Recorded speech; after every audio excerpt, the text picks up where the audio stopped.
Aici. Hai de acolo.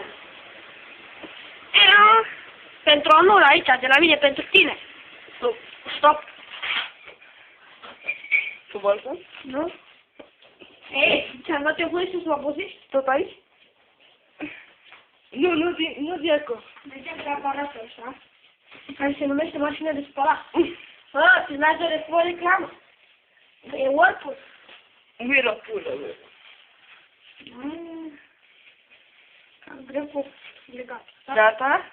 Încă o dată. 3, 9, 4 și... Doamne și domnilor, în direct, de la Traian pentru voi. Filmează ăla și mai Piton! Hai! Am un piton. Tu deschizi și nu. Hai, repede. Repede, acum. Stai, mă, că nu-mi